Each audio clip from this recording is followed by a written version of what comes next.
Come with me to the oceans of the earth. Accompany the kings of the seas on their everlasting journey. Watch Hampie, the blue humpback whale, grow up. Here is his nursery, the blue, warm, shallow Pacific, not far from Hawaii.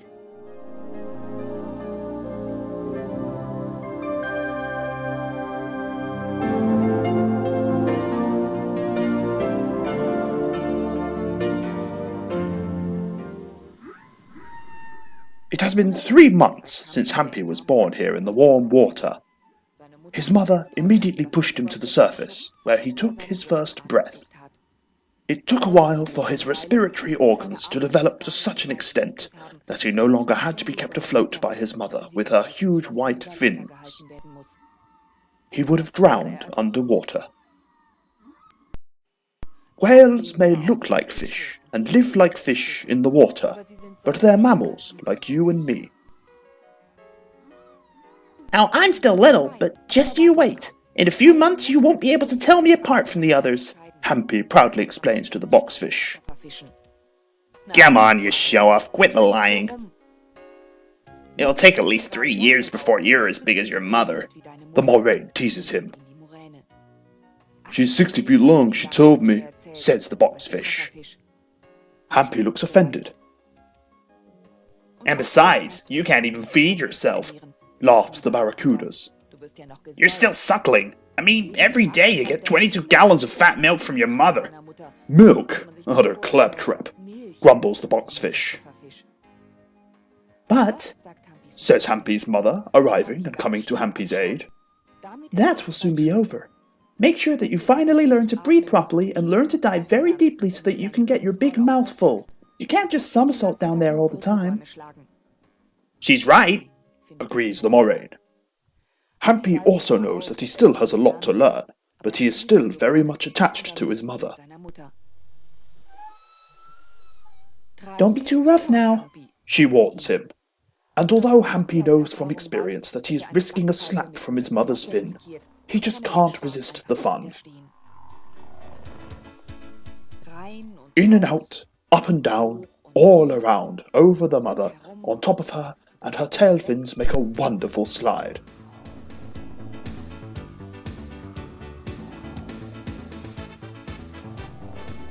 It's nice and warm here in the Pacific, but the humpback whales don't find much to eat.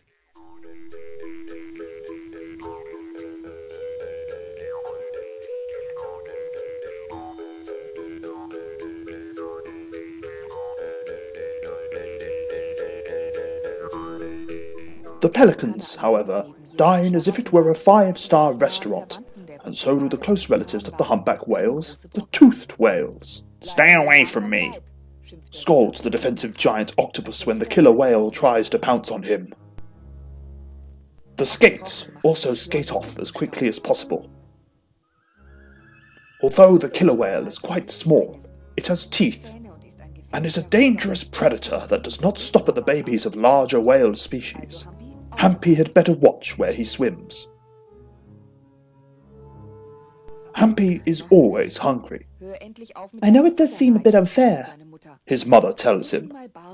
but we are baleen whales and have no teeth, so all we can eat is krill, and we have to eat a lot of it to be full. Krill, or plankton, are small crustaceans and fish that are no bigger than a human thumb.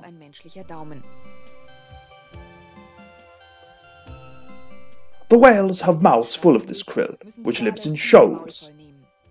And so that all of this is not so laborious and tedious, Hampie learns the ingeniously sophisticated fishing technique that the clever whales have come up with. Come on, Hampie, there's something to eat here. Calls out his mother. Oh dear. Thinks the octopus. The whale kids are about to show up.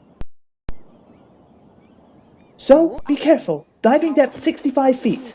Orders the mother.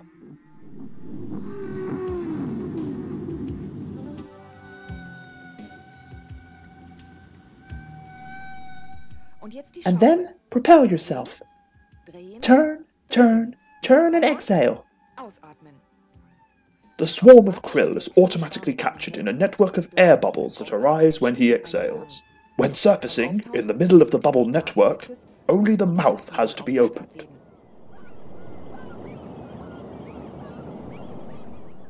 The leading whale, that is, the oldest whale, can do it perfectly. Its whiskers can hold the mini crabs and fish in their mouths, and they wander into the stomach. The excess water then runs out through the beard like a sieve. It's rather ingenious. But the seagulls are even more sophisticated. They don't need to try at all to get their share.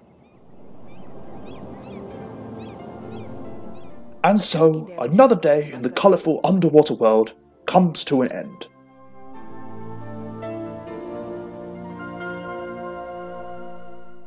The whales stay on the surface to sleep, with the whale children close to their mother's side.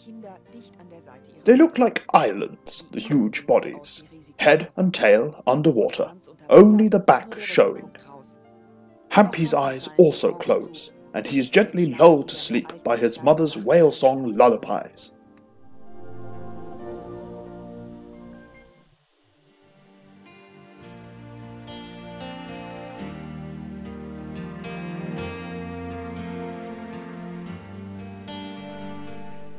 It's beautiful in the Pacific. The days go by with eating, playing, and learning. Hampie is growing splendidly and already feels big and strong.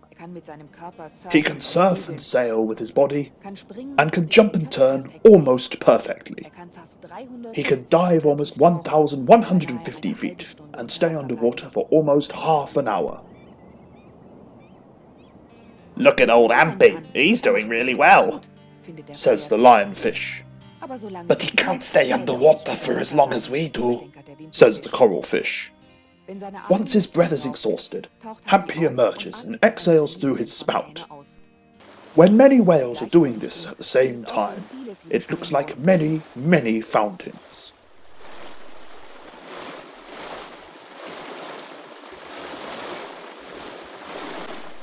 Hampie has taken a deep breath and is already diving back into the deep.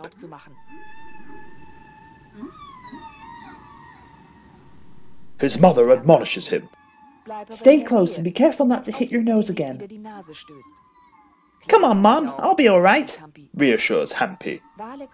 It's because whales can't see that well, explains the clever old sea turtle to the moray. So they're equipped with a kind of radar system.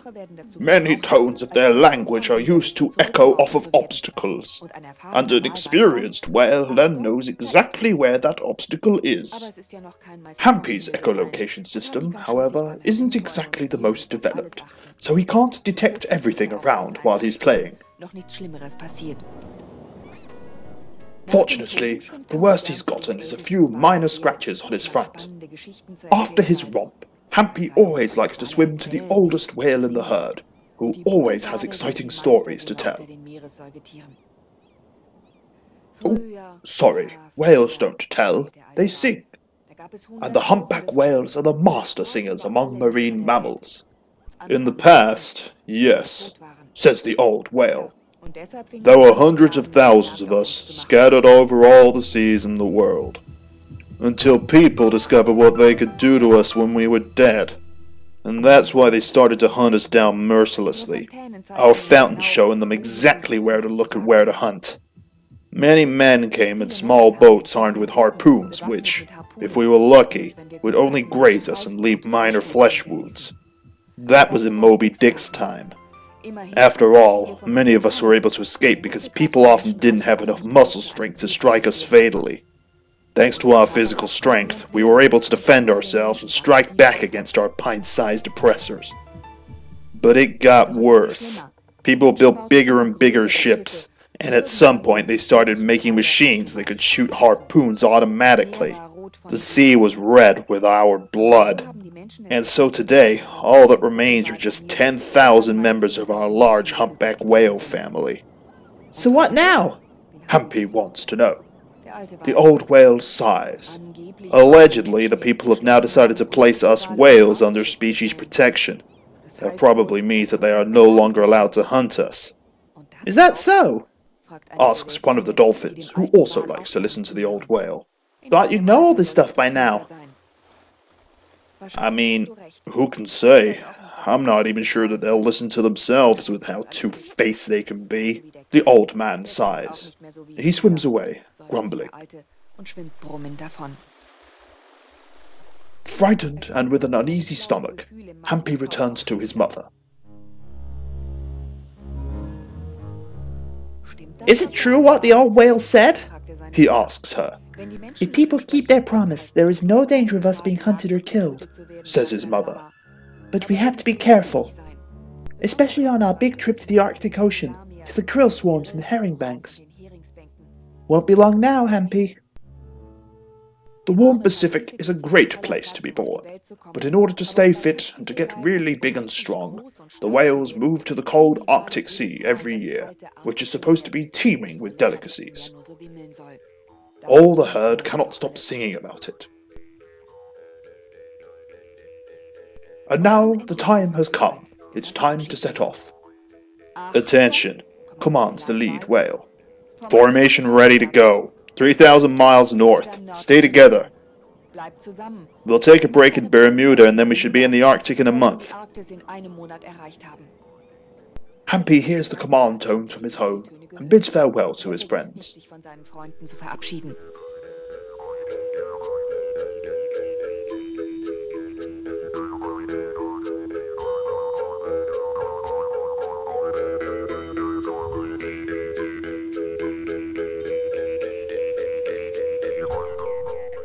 His mother calls. Come along, Hampie, we're leaving.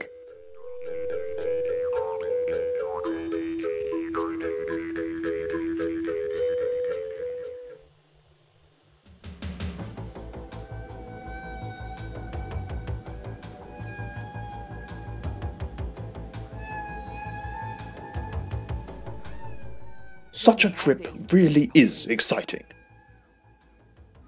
The whales are often accompanied by a school of dolphins, with a school being the specific term for a group of marine animals. Hampie likes to play with them. Because they are not as bulky as he is, they are faster and more agile. And watch how elegant their jumps are.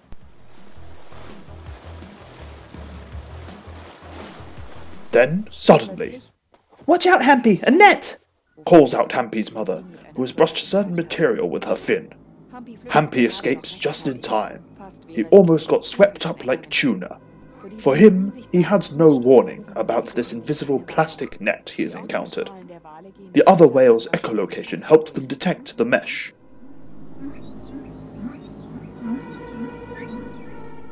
You were lucky this time, Says Hampie's mother, relieved. but be careful in the future. You are still small enough to get caught in a large trawl, and that can be fatal. Ask the dolphins.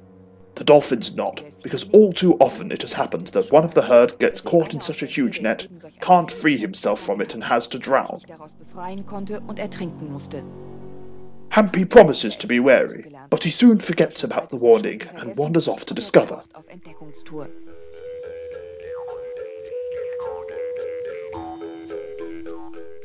Hey! Hampie calls his mother from below. What's all this weird stuff? Doesn't look like it belongs down in the ocean.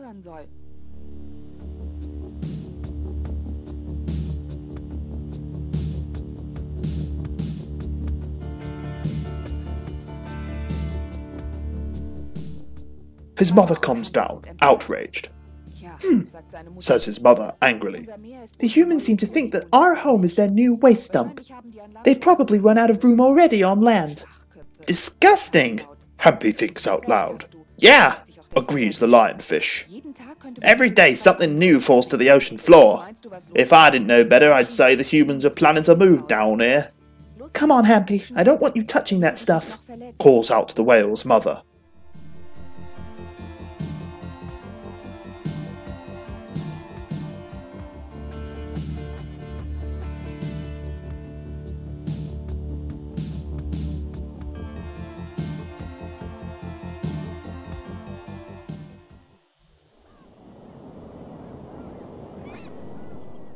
After a few uneventful days have gone by, the whales reach the Bermuda Isles, where they take a break.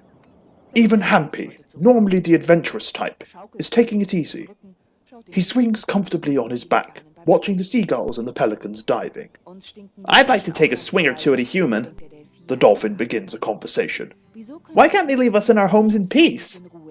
One could argue back and forth about this topic for days, but the whales need to continue on their journey. Come on, Hampie, don't dawdle, the herd's moving on. Hampie hears his mother call out. All right, Says the young whale happily.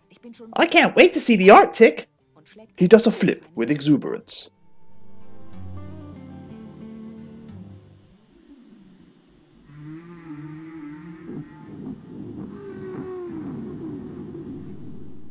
A few more days have passed, and they've travelled much further north. Only after a long search, and the sun has long since set, has the whale school discovered a shoal of krill. But something is different, not the way it should be. Logically, up here in the north, the water should be noticeably cooler. And that's not all. The water is so cloudy and slimy and makes a whale's skin so itchy that the whole time, Hampie is longing for a shipwreck to rub himself on. Eating comes first. He decides, and so he gulps down a mouthful of krill. What is this? Hampie shouts. It's totally slimy and disgusting. And it's clogging up my beard. I can't eat any more of this. He shoots it through his head, and luckily, a second later, out of his mouth too. At the same moment, Hampie's mother rises beside him. Just look what's down there, She says. they've done it again. Now, oil drums do not belong in the sea. Even the smallest amounts of oil changes the sensitive processes in the life cycle. It starts with the baby krill, less than 1/10 of an inch, whose food, which can hardly be seen with the naked eye, is also contaminated by the oil and then becomes inedible. Even the smallest links in a food chain are at risk. With his mother's warning having come too late, Hampie probably won't be getting rid of the disgusting taste in his mouth anytime soon. They're ruining everything, they are. Let's get out of here. His mother grumbles. Even the wise old lead whale scolds himself. Terrible, terrible. All this food is becoming inedible. I even heard the other day that a huge amount of oil from a tanker like the one people use has spilled and contaminated entire foraging grounds. Up until now, I always thought their ocean liners would be the only nuisance around here, with their underwater noise that disturbs our songs and from which I am already half deaf.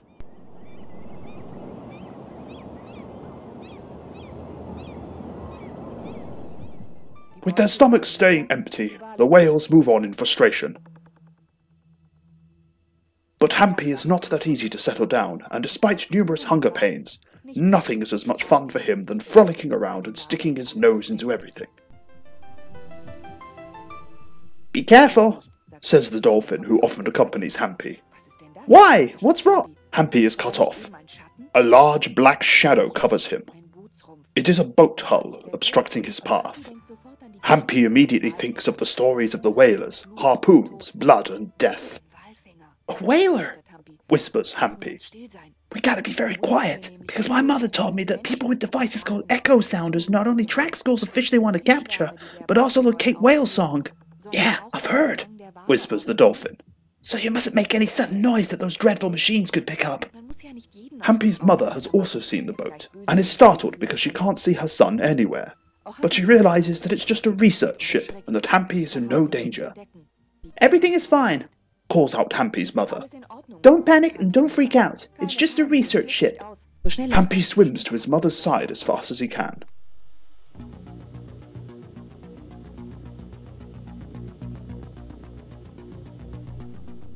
It's a shame, Says Hampie when he has safely reached his mother.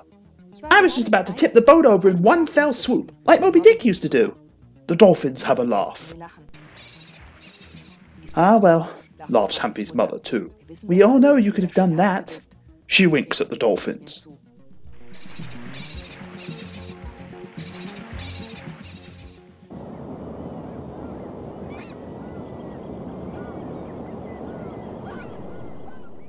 The last days of the trip are calm and full of anticipation. The whale songs tell of juicy krill enclaves and many full herring banks. As evening falls, the dolphins say goodbye because they can't keep up.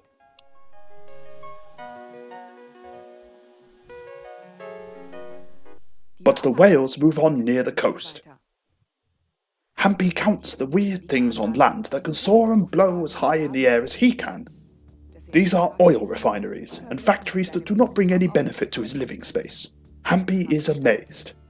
There are also a lot of ships sailing here, whose dangerous propellers you can only narrowly escape if you happen to oversleep and don't wake up in time.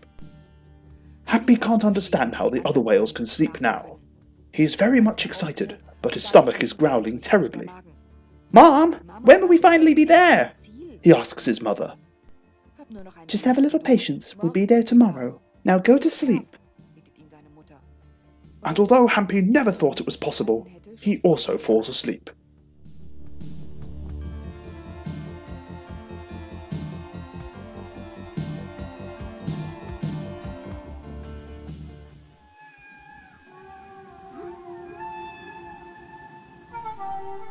The next morning, the whales move on. The first icebergs are finally appearing.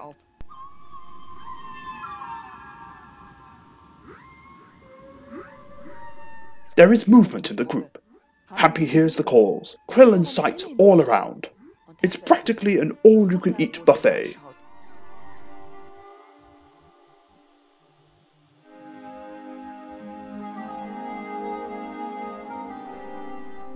So much food to catch, and Hampie does everything as he was taught.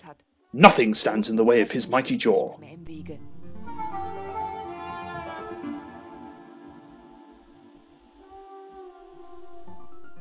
This is where Hampie's first great journey ends, here in the summer Arctic Sea. In winter, it would be too cold for the whales to live here. Here, where the sea lions, seals and polar bears roam, Hampie will eat enough food that he'll put on a thick layer of blubber. He'll need it too, because in a few months he will be taking the same route back with the other whales. Back to the warm but poorly fed waters of the Pacific, where, when he is 10 years old, he shall mate and his own offspring shall be born. Hampie will undertake this long journey from the Pacific to the Arctic and back again every year throughout his life. As such, when he is 50 years old and he has circled the globe 12 times, we can only wish him and his conspecifics luck, and hope that the people would adhere to the protective measures that have been decided, that they will not destroy Hampie's habitat any further. So, next time you throw away your excess waste, think of Hampie and how he and his marine friends would feel.